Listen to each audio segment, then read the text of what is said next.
Hey everyone, I'm going to try to explain and just break down a little bit what's happening here in Karnali and at the Nepali-Indian border.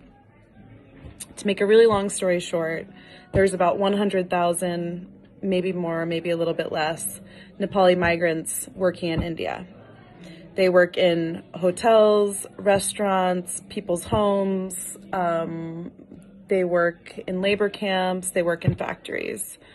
And that makes up a huge part of remittances here and how families survive sustainably. They send sons and husbands across the border to India for work and then send back money whenever they can. So a lot of these folks have lost their jobs. They've been stranded in India. They want to come back to Nepal so that they can survive and have food to eat and get back to their villages and back to their families.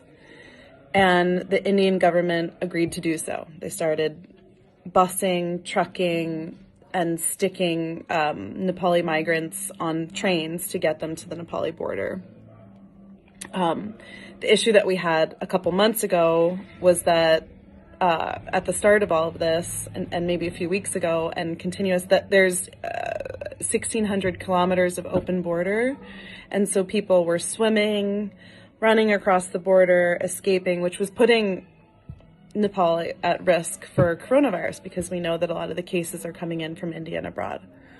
So in efforts to kind of like secure this and repatriate Nepalese abroad, there was a system kind of put in place and a conversation with India about getting people back. So the quarantine camps, a lot of them at the border, are completely full. And the new plan is to get all of these migrants, thousands and thousands of thousands, they're being released and put in buses and trucks, 50 people to a bus, kind of crammed in the back of trucks, and sent to their own given municipalities to quarantine there. I think schools are being converted, quarantine camps are being set up in each and every village, in each and every municipality.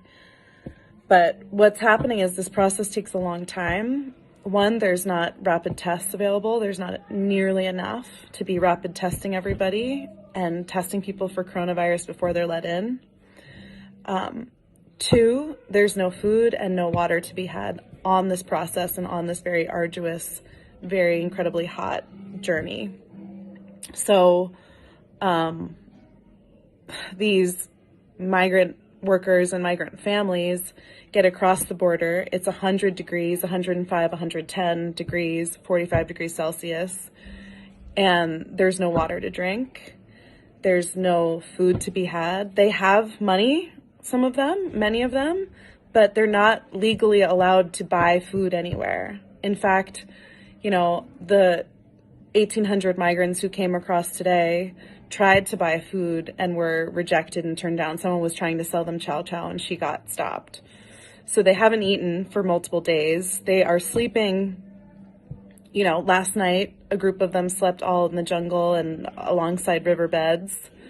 And then they finally reach Nepal and come through Nepal and are trying to enter their districts, and they are not offered food or water or any kind of comfort or a place to sleep. So they are angry. They are very angry. They feel not welcome. They feel neglected. They are insulting the country about, not welcoming them properly. And they also seem to understand that they are at risk for coronavirus, and they totally get it. They were like, yeah, we know that we could be carriers and we get that we need to be careful. That's why we were trying to socially distance, but we can't socially distance when we get thrown into a bus with 60 other individuals or into the back of a truck like an animal.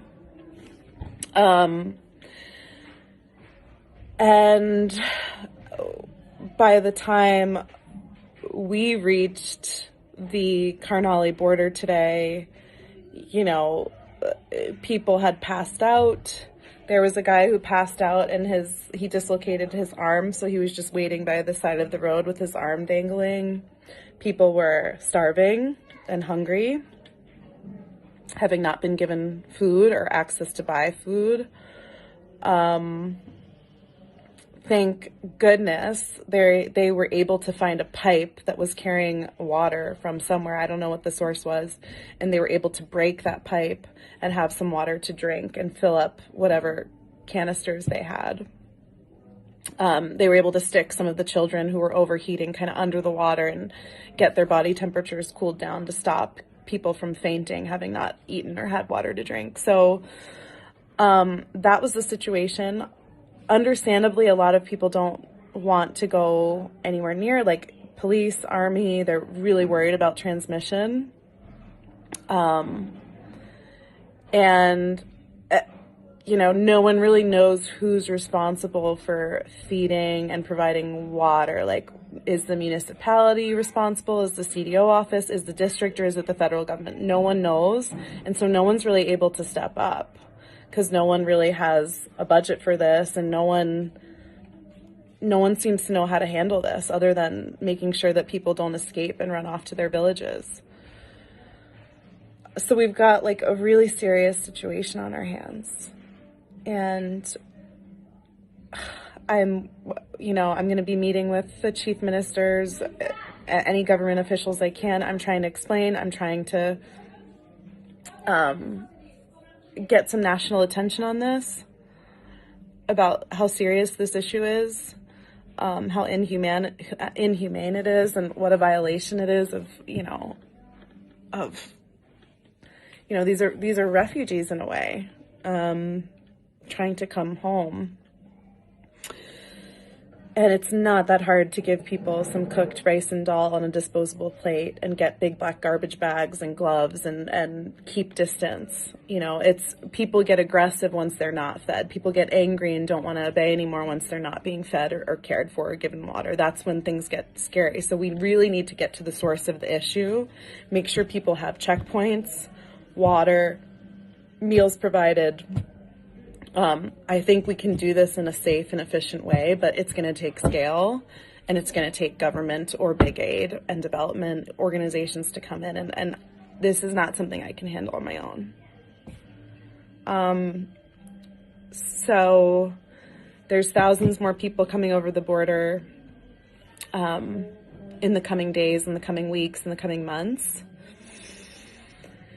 We need to treat these people justly and humanely and properly. We need to keep the rest of the population really safe.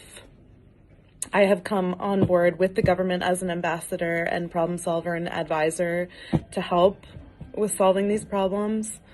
And I need your help. I need your help too, to help us kind of troubleshoot this, whether it's leveraging media and news, getting the attention of the federal government about these issues. I don't know yet, but we're going to solve the problem, and we're going to get people water and food, and we can do this safely without bringing coronavirus in. We just need to figure it out. And I just wanted to explain what I was seeing today. I was the only person that I saw today with I didn't see media. I didn't see many army or police.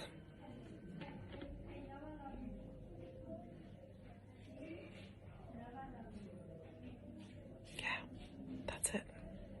That's what I wanted to say. I'll get up early tomorrow and work on it again.